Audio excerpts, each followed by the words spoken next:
Benefits of reading यानी कि पढ़ने के लाभ। बिफोर यू रीड, आपको पढ़ने से पहले why do we read books, यानी कि हम लोग बुक्स यानी कि पुस्तकें क्यों पढ़ते हैं।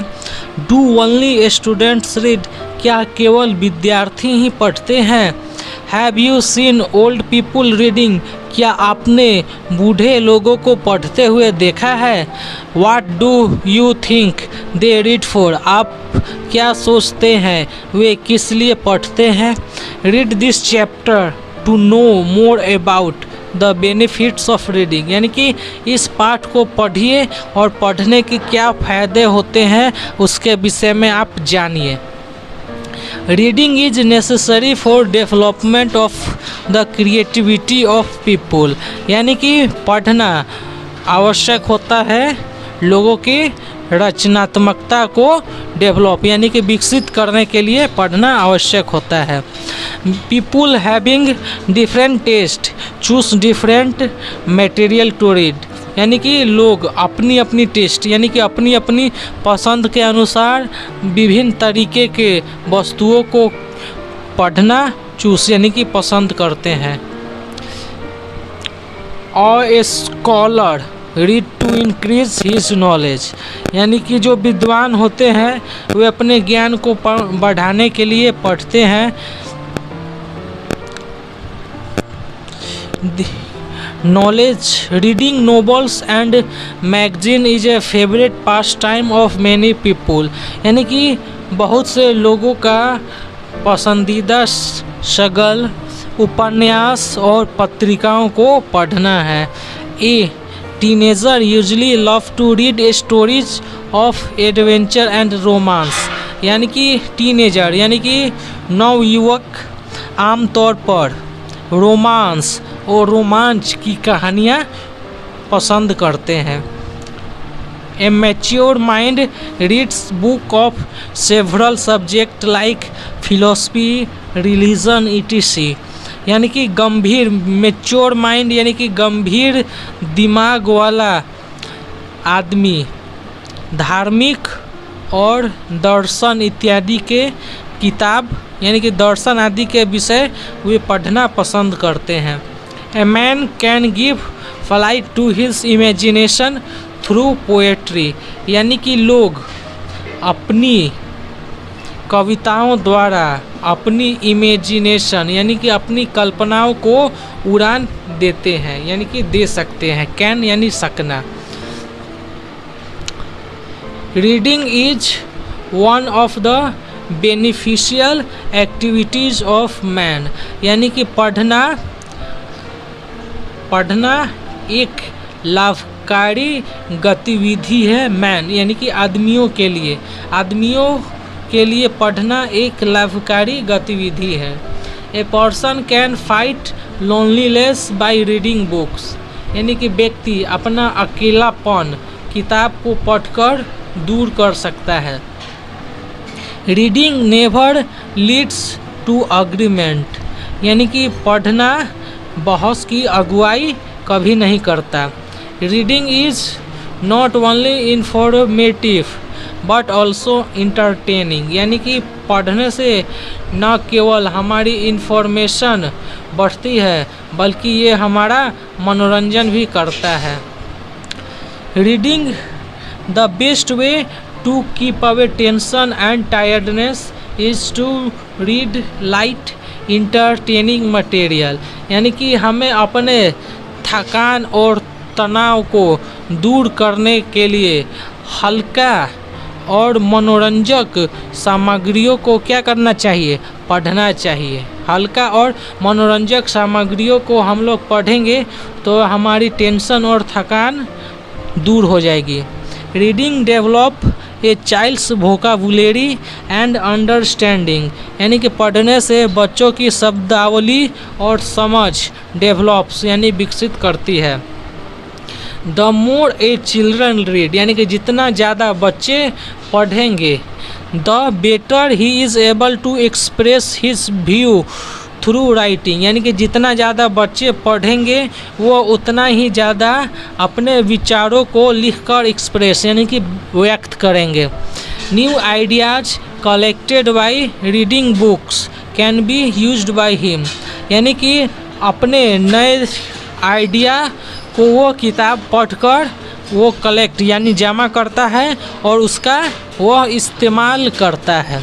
The writing style of the authors और child read influence his own writing style, यानी कि बड़े बड़े लेखकों को जब बच्चा पढ़ता है तो वो उनके राइटिंग स्टाइल से प्रभावित होता है और इसका प्रभाव उसके खुद के लिखने के कौशल पर भी पड़ता है।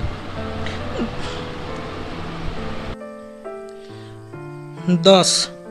He learns how to write prose and poetry, यानी कि इस प्रकार से वे सीखते हैं कविता और कहानियों को अच्छी तरीके से लिखना। Reading also helps in improving conversational skill, यानी कि पढ़ने से हमारी संवादी कौशल का आसानी से इम्प्रूव यानी कि विकास होता है। यानी कि संवादी कौशल को विकास करने के लिए पढ़ना आवश्यक है। अगर हम इस पढ़ेंगे तो ये हमारी मदद करेगा संवादी कौशलों को विकास करने में। It also improve one's concentration power, यह हमारे एकाग्रता शक्ति को इम्प्रूव यानी कि सुधारता है।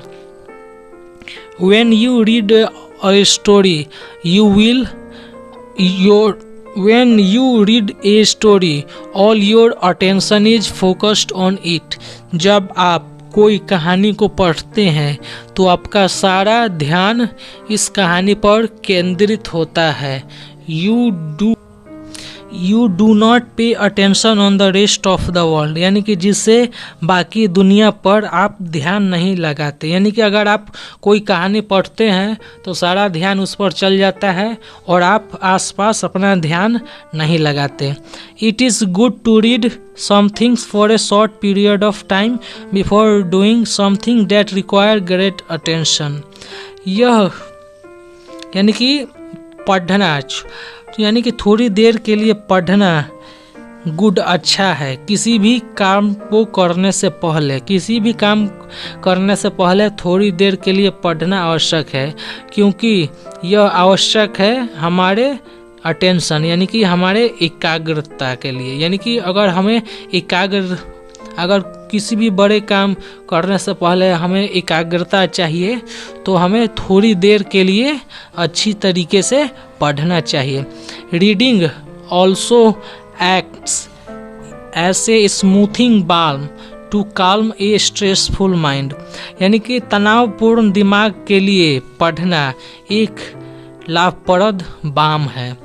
Reading should be encouraged among children at an early age, बच्चे के शुरुआती सालों में पढ़ने के लिए इनकरेज यानी कि हमें प्रोत्साहित करना चाहिए। इट कीप्स चिल्ड्रन ऑक्युपाइड, यह बच्चों को व्यस्त रखता है। It is rightly said that an idle brain is or devil shop, यानी कि यह सही में कहा गया है कि बेकार दिमाग शैतान की प्रयोगशाला होती है। If a child keeps himself busy by reading good books, अगर बच्चा अपने आप को गुड बुक्स यानी कि अच्छी किताबें पढ़ने में व्यस्त रखता है, ही गेन्स नॉलेज एंड इन्फॉर्मेशन, वो अपनी ज्ञान और सूचना को गेन यानी कि बढ़ाता है। एंड डेवलप हिज थिंकिंग, वह अपने सोच को भी डेवलप यानी विकसित करता है।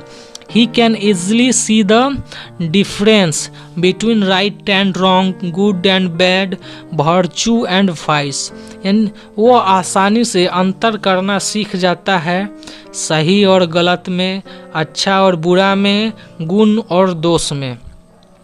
One who reads become wise and is able to handle different situation in life easily, अगर कोई बुद्धिमान और योग होता है तो किससे होता है, तो पढ़कर। यानी कि अगर कोई पढ़ता है तो वह बुद्धिमान और योग होता है, जो अपनी जीवन में, यानी कि वो अपने जीवन के किसी भी परिस्थिति को वो आसानी से हैंडल यानी कि संभाल ले सकता है, या वो अपनी अच्छी परिस्थिति यानी अच्छी या बुरी परिस्थिति को वो आसानी से हैंडल करता है। He always has with him a treasure of knowledge which no one can rob him of, यानी कि उसके पास हमेशा ज्ञान का खजाना होता है जो उससे कोई भी रॉब यानी कि लूट नहीं सकता या डाका नहीं डाल सकता। टू सम ऑफ, यानी कि संक्षेप में, reading is to the mind what exercise to the body, यानी कि जिस प्रकार एक्सरसाइज शरीर के लिए आवश्यक है उसी प्रकार पढ़ना दिमाग के लिए आवश्यक है। तो आशा करता हूँ आपको मेरी एक्सप्लेनेशन पसंद आई होगी। मैंने हार्ड वर्ड मीनिंग पेंसिल से लिख दिया है, आप लोग वीडियो को पॉज करें या स्क्रीनशॉट लेकर लिख सकते हैं। अगर कोई क्वेश्चन या वर्ड मीनिंग नहीं समझ आ रहा है तो आप इसे कमेंट कर सकते हैं। तो मिलते हैं नेक्स्ट वीडियो में।